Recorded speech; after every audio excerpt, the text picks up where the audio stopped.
पिछला 48 घंटों में पाकिस्तान की कैपिटल सिटी इस्लामाबाद में एक इंतहाई सो कॉल्ड हसास अदारे के अंदर एक मीटिंग हुई। इस मीटिंग को टॉप से जो सेकंड टीयर का एक बहुत सीनियर ऑफिसर है, टॉप टीयर नहीं, टॉप पे एक ही होता है, जो सेकंड टीयर है उसके एक इंतहाई सीनियर जो ऑफिसर है उन्होंने इस मीटिंग को कंडक्ट किया। इस मीटिंग में और भी बहुत से ऑफिसर जो थर्ड कैटेगरी थर्ड टीयर के हैं वो इसमें मौजूद थे, उनको बुलाया गया, वो उनके डिपार्टमेंट के या उनके डेट के थे। वहां पर जो सीनियर ऑफिसर थे उन्होंने पहले अपना गला थोड़ा सा साफ किया करके, और उसके बाद उन्होंने कहा कि अपने ऑफिसर्स को कि अगर इमरान खान की डेथ हो जाए तो हमने क्या करना होगा, हमारा फिर क्या रिस्पॉन्स होगा, हमें उस वक्त क्या करना पड़ेगा। तो जब उन्होंने बाकी सबसे ये सवाल पूछा तो वहां जो बाकी ऑफिसर थे उनको एक सडन शॉक सा हुआ, उन्हें एक झटका लगा, उन पे एक सख्ता तारी हो गया, वो खामोश हो गए, उन्हें समझ नहीं आई। उन्होंने परेशान होके हक्का बक्का, बताया जाता है कि हक्का बक्का होके उन्होंने अपने सीनियर ऑफिसर की शक्ल देखनी शुरू कर दी। बिकॉज हर जहन में सवाल ये पैदा हुआ कि बेसिकली सर हमसे पूछना क्या चाह रहे हैं और सर कहना क्या चाह रहे हैं और सर के कहने का मतलब जो है वो क्या है। उस पर तकरीबन 1 मिनट के करीब मुकम्मल खामोशी रही। बाकी ऑफिसर्स में से कोई भी नहीं बोला, सब सोच में पड़ गए। फिर वो सीनियर ऑफिसर जो थे उन्होंने फिर अपना गला दोबारा करके थोड़ा सा साफ किया, कहने लगे कि इमरान खान की बड़ी कॉन्ट्रीब्यूशंस हैं, बड़ी अचीवमेंट्स हैं, उसके बारे से भी कोई डोसियर तो हमारे पास होना चाहिए। और फॉर इंस्टेंस ये कि एक एक्शन तो ये हो सकता है कि इमरान खान के नाम पे कोई सड़क जो है वो डेजिग्नेट कर दी जाए, मतलब इमरान खान की नाम के ऊपर कोई सड़क रख दी जाए। जैसे अलामा इकबाल के नाम पे, कायद आज़म के नाम पे या मोहम्मद अली जिन्ना के नाम पे एक सड़क होती, इससे सैयद अहमद खान के नाम पे सड़क होती। फिर एक उन्होंने जुमला और भी कहा कि 1 महीना बड़ा मुश्किल होगा, 1 महीना बड़ा मुश्किल होगा, उसके बाद मतलब लगता है कि मामला जो है वो ठंडा हो जाए। अब ये इसको बहुत क्रेडिबल सोर्स एक ही है अभी तक, लेकिन एक बहुत ही क्रेडिबल सोर्स से मुझे ये खबर जो है वो कन्वे हुई। इसका क्या मतलब है? इसका मतलब यह है कि सीरियसली तौर पर यह गौर किया जा रहा है, एसेस किया जा रहा है कि अगर इमरान खान को फिजिकली एलिमिनेट कर दिया जाए तो उसका किस किस्म का इंपैक्ट होगा पब्लिक की तरफ से। और 26 नवंबर 2024 का जो इस्लामाबाद मैसेकर है और उसके ऊपर पाकिस्तान की खसी मीडिया, खसी सिविल सोसाइटी, खसी पॉलिटिकल सर्कल्स का, फॉर इंस्टेंस मौलाना फजल रहमान का आप देखिए क्या रिएक्शन है कि लोग खैबर पख्तूनख्वा के जो मेजॉरिटी है जहां भग होने वाले, शहीद होने वाले लोगों में वो केपी की है, और मौलाना का मुनाफिकाना किस्म की पोजीशन देखें कि जी हम तो इसकी मजम्मत करते हैं। वो मजम्मत करते हैं, मतलब एक ये जो खून की होली खेली गई इसकी आप मजम्मत करते हैं। तो बहरहाल जिस किस्म का मरा हुआ रिस्पॉन्स पंजाब से, पाकिस्तान के मेन स्ट्रीम मीडिया से आया है, उसके बाद भाई लोग जो है वो ये देख रहे हैं कि ये तो सब एक मेजर के कर्नल के फोन कॉल की ढेर है। हमारा तो ख्याल था कि ये कोई बहुत बड़ा तूफान खड़ा कर देंगे, लेकिन ऐसा तो हुआ नहीं है। और जो इनकी थिंकिंग है कि इमरान खान को फिजिकली हम अगर एलिमिनेट कर दें और तो एक ही दफा हमारी जान छुट जाएगी, उसमें इनकी असेसमेंट ये, क्योंकि इनका माइंड वैसे तो बिल्कुल पागलाना और इंसैनिटी का ये एक थिंकिंग रखती है। This is a thinking and reasoning of insanity, जैसे कि मैं कई दफा इसके हवाले से पहले भी बात कर चुका हूं। लेकिन इनकी जो ब्रेन वेव्स है, इनकी जो थिंकिंग है वो ये है कि भाई पीटीआई जितनी भी हमने तोड़ी है, 2-3 दफा तोड़ चुके हैं, फिर तोड़ रहे हैं इस वक्त, जैसा कि मैंने उसका जिक्र भी किया। ये सारी तो आप तोड़ फोड़ और इस्तीफे देख रहे हैं कि बेसिकली जाहिर है कि करवाए जा रहे हैं, ये सारा का सारा धक्का मारा जा रहा है ऊपर से।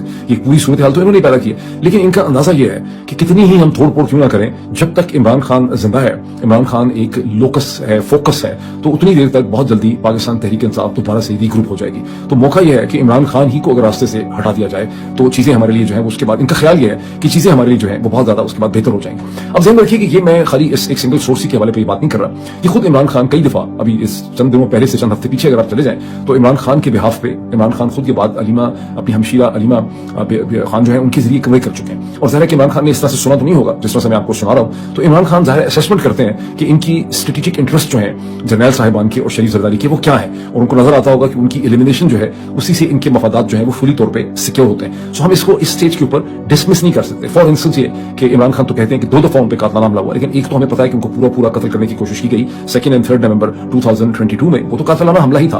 फिर वो रास्ते दिया कि वो कातलाना हमला हुआ और उसकी एक बोगस एक्सप्लेनेशन दी गई कि ये ब्लास्फेमी वाला जो था बंदा, ये पता नहीं क्या समझता था, हमाद बिन हमाद जो भी इसका नाम था। नोट आप ये करने वाली बात है, कितने महीने गुजर चुके हैं, उस मुकदमे की, उस केस की किसी किस्म की कोई पेशरफ नहीं हुई। अगर उस केस के पीछे वो ताकतवर हल्के ना हो, अगर उस कातिल के पीछे, उस कत्ल के इक़्तिदाम कत्ल, उस मर्डर अटेम्प्ट के पीछे यही ताकतें ना होती जो इस वक्त निजाम को कंट्रोल कर रही हैं, तो जाहिर है उस मर्डर की कोई इन्वेस्टिगेशन तो होनी थी ना, कुछ आपको खबर तो आती ना, उस पर कोई प्रोग्रेस तो होती। तो जाहिर है कि इस स्टेज के ऊपर इस चीज को आप नजरअंदाज जो है वो बिल्कुल नहीं कर सकते। अब मुझे जो थोड़ा सा मैंने इस पर स्पेकुलेट किया है या खबर लेने की कोशिश की है कि मेथड इनका क्या है। मेथड इनका फूड सप्लाई है। वैसे थोड़ी बात हो रही है कि इमरान खान के मेन 9 केसेस में जमानत खत्म हो गई है, तो एक इनकी बहुत ही चहीती जो टूल बॉक्स है, स्पोक्स पर्सन, उनका कहना यह है कि इमरान खान की गर्दन के गिर्द जो है वो हल्का और तंग हो गया है। और भी बहुत से लोग स्पेकुलेट कर रहे हैं कि इमरान खान के खिलाफ मिलिट्री जो है ट्रायल्स मिलिट्री अदालत में मुकदमा लाया जा सकता है, लेकिन वो सब चीजें इनको डिलीवर नहीं करती। तो डिलीवरी इनकी फूड कंट्रोल है और वहां पर दर्जनों इस किस्म के केमिकल्स पाए जाते हैं। और माशाल्लाह जिन इदारों के बिहाफ पे हमारे भाई लोग ऑपरेट कर रहे हैं, उन इदारों को नाम लेने की जरूरत नहीं है, मेरा ख्याल है दुनिया की हर केमिस्ट्री जो है उसमें वो लोग स्पेशलाइज करते हैं। तो यहाँ पर इनकी फूड सप्लाई इनके ज़हन में है कि हम कोई ऐसा केमिकल यूज करें। और आपको पता है कि केमिकल्स के जरिए ना सिर्फ हार्ट अटैक प्रोड्यूस किया जा सकता है, केमिकल्स के जरिए स्ट्रोक जिसमें आपके क्लॉट्स बनते हैं वो चीजें भी पैदा की जा सकती हैं। फिर खबर दी जा सकती है कि तबीयत बड़ी खराब हो गई है, फिर खबर दी जा सकती है कि डॉक्टर्स ने बड़ी कोशिश की। और जो हालात इस वक्त एम्स हॉस्पिटल के चल रहे हैं उसमें तो दुनिया भर में हर पाकिस्तानी डॉक्टर को शर्मिंदा होना चाहिए, क्योंकि हम हमेशा ये समझते थे कि कुछ भी हो जाए, पुलिस कितनी खराब हो जाए, डिस्ट्रिक्ट मैनेजमेंट जुडिशरी कितना कॉम्प्रोमाइज कर रहे हैं, लेकिन कभी किसी ने ये सोचा नहीं था कि डॉक्टरों के ये हालात हो जाएंगे जो जिस तरह की रिपोर्ट से अपनी मर्जी के एम्स हॉस्पिटल से हासिल करते हैं। सो आई सी ए क्लियर एंड प्रेजेंट डेंजर। अब इसका हम मुकाबला कैसे कर सकते हैं? बहुत इंटेलिजेंट लोग एग्जिस्ट करते हैं नॉर्थ अमेरिका में, पाकिस्तान के अंदर, कनाडा के अंदर, बर्तानिया में, दुनिया भर में। मैं कुछ ज्यादा बेहतर नहीं सजेस्ट कर सकता। मैं सिर्फ ये बता सकता हूं कि जो मैंने खबर आपसे शेयर की है, जो डेवलपमेंट मैंने आपसे शेयर की है, ये खासी मुसद्दिका और क्रेडिबल है। इस किस्म की डिस्कशन हुई है, इसका मतलब मैंने निकाला है कि इस डिस्कशन का मतलब क्या बन सकता है। और मेरा ये ख्याल है कि इस इशू को, एक चीज तो मैं कर रहा हूं कि मैं इसको ओपन कर रहा हूं और उसमें मैं एक सीरियस चाहता हूं कि डिस्कशन हो। दूसरा यह है कि जहां जहां पाकिस्तानी एग्जिस्ट करते हैं, खास करके नॉर्थ अमेरिका और यूके के अंदर, वहां अपने इस कंसर्न को की रिप्रेजेंटेटिव्स के सामने एक्सप्रेस करना चाहिए कि हमें इसका बहुत ज्यादा खदशा है कि कोई साजिश हो सकती है और ये फूड सप्लाई के जरिए होगी। इसलिए हम चाहते हैं कि हर हफ्ते इमरान खान का एक बोर्ड, डॉक्टर का बोर्ड या उनका मालिक जो है उनका एग्जामिनेशन करे, उनके ब्लड टेस्ट करे, उनके थूक का टेस्ट करे, उनके पेशाब का टेस्ट करे, उनका ये सब कुछ हो, ताकि हम उनकी सेहत के, और ये कहने की जरूरत है कि सेहत का उनका मसला कोई नहीं है, लेकिन हमें खतरा यह है कि उनकी जिंदगी को नुकसान पहुंचाने की कोशिश की जाएगी। इस इशू को उठाने की मैं समझता हूं कि जरूरत है।